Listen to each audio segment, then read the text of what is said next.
All right, what's up, guys? It's Mark Parson, cornerback pro, former NFL cornerback, the Houston Texans and the New Orleans Saints, and now coaching y'all up. All right, so today we got Malcolm Butler in training camp. He's with the Titans now. You know, he had to get his mojo back. He had a really good play right here, and I want to just show you. I want to show you something. I don't know where his alignment is. Looks like okay, I see it. I think I can see it. The numbers are right here. So we're gonna talk about this, man. We're gonna talk about it. It's a really good clip, and I want you to see. It's like, yo, when you start putting the pieces together, you'll understand everything that I'm saying on this channel is gonna really change your life when it comes to your skill. You know, this is an art form, man. That's the way you gotta see it. And technique and knowledge will help you so much. All right, fellas. So we're gonna go over this. I get excited. Uh, I like Malcolm Butler, but you know, obviously, sometimes you're getting a little what's the not drought, but what do you call it? A little slump. So you got to work your way out of it, okay? You got, and that's part of life. I want you guys to understand that. Make sure you guys email me at cornerbackpro@gmail.com, asking for the one-on-one mastery program so you learn these techniques and you can practice this type of stuff, what you're gonna see right here, and improve your skills, okay? So the number one thing when you come to the line, okay, fellas, you need to look at the alignment. Look at the alignment of the receiver. So if he's really far inside the numbers, understand this. It's probably best for you not to be inside shade, right? Even for you guys guarding the slot. Obviously, if you're in the slot, let's say you had you're in one-on-ones and you guarding the slot and the coach wants you to press. You come up there, dude. You need the outside shade. You need the outside shade. Look at all this real estate over here. Now I know in one-on-ones you don't have a free safety, but that's kind of how their routes are. You know, the routes are usually picked. So like, I'll give you an example. Let's say if he's gonna do an inside breaking route, I would rather be on his outside hip and rally to those inside breaking routes because technically I got a free safety over top, right? But if he does an outside breaking route, I'm all by myself. So you want an outside shade because if he tries to do his outside release, it's going to be very difficult for him to do. Not saying that you're going to like jam him like you see some guys, some high school guys picking on sorry receivers. You see them jamming them all the way to the sideline. Obviously, against a good receiver, that's not going to happen. So if he wants to release outside, he will. But guess what? It's going to be a really bad route because because you're going to bow him out, right? All right, so we'll go over it. So look, outside shade, okay? You got a really far in, you got a really tight split, outside shade, which you see Malcolm right here. So that's an excellent job already. Now let's watch it. Money. So let's look at this. It looks like some type of comeback. All right, so we're outside shade. That's our alignment. Now let's watch. Let's count how many shuffles. So remember, eyes be hands. So where are our eyes? That's a tough thing to say. Where's his eyes though? Eyes need to be glued on his waist. Okay, the receiver didn't give him that much, so that's pretty cool. Now feet. Let's count. What do I always tell you guys? I say you need to get at least 1 to 2 shuffles in before you open up and run. So eyes are good. Let's say our feet. Let's see how many shuffles he takes. And when I say shuffles, I'm talking about lateral.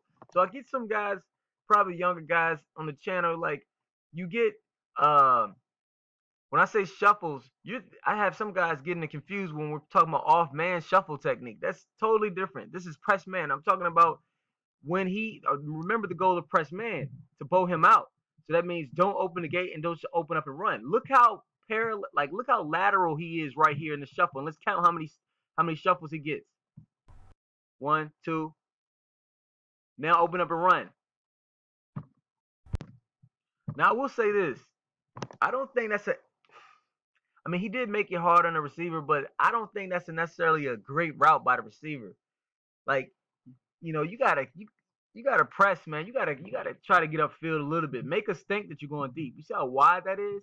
So Malcolm Butler does an excellent job right here. Get his shuffles in. Now look at the squeeze, fellas. Look at his eyes. His eyes on the receiver, and look at the squeeze. So you see a lot of guys will just run. So at this point, let's say a lot of guys will just run up the field, and the receiver is going to come up the field, and they'll just run beside him.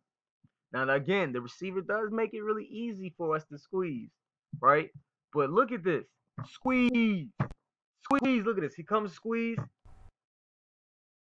And now sees the guy gets to the top of his stem. And look how short that route is. You see what happens when you shuffle, when you stay lateral, instead of just opening up the gate and run?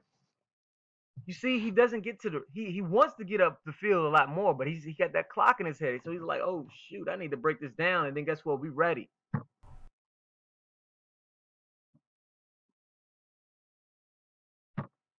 And gets his feet in.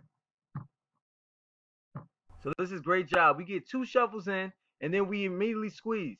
Now let's see if we could have got our hands up, because you know it's eyes, feet, hands. Let's see if we can get a strike right here. Let me watch it again. You know what? Not really. And it's really not Butler's fault on this because the receiver didn't ever come up the field. So it was a bad route. The receiver didn't come up the field. So guess what? He did his 2 shuffles and then he squeezed. He didn't really have the opportunity to strike because it was such a bad route because the receiver kept going wide. Receivers have to get upfield. Because look, if receivers, man, if you make us feel, see, we don't like pressure as cornerbacks.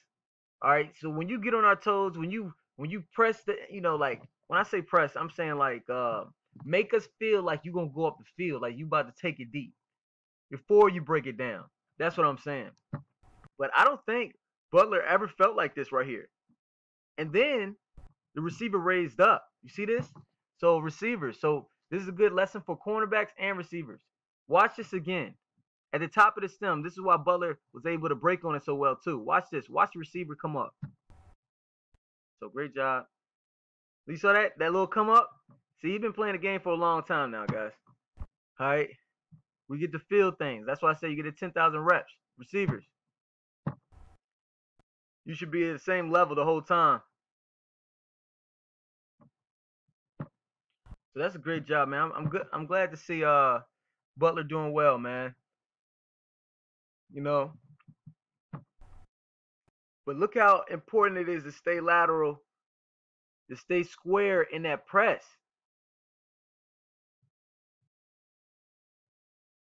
Be excited. Feel good. Get your mojo back, baby. I like it. All right, it's important to stay lateral in that press. All right, fellas. So I wanted to show you an NFL clip. You know, of a successful guy, Butler in there. Make sure you have a plan when you come to the line. Make sure you have your techniques. Make sure you feel confident. Make sure you assess where the guy is. What's his alignment? You saw how hard it was for the receiver to release outside because he's outside shade. So this is good for you nickel guys. You nickel or safeties coming up, man. Look, if you're gonna press, man, outside shade, man. Outside shade. If he does the inside release, cool. You on his hip. You still using the technique. That doesn't mean like just give up the route inside. It just means you'll be outside shade, just like you would be if you're inside shade. Doesn't matter. You need to still stay lateral, stay square, eyes, feet, hands, and then squeeze. Squeeze as much as possible. All right, fellas. All right, guys. Make sure you guys email me at cornerbackpro@gmail.com. Ask for the one-on-one mastery program so you can master this skill. Get your 10,000 reps in and make sure you're the best in shape on the field and the smartest on the field and make it happen for yourselves. All right? Peace.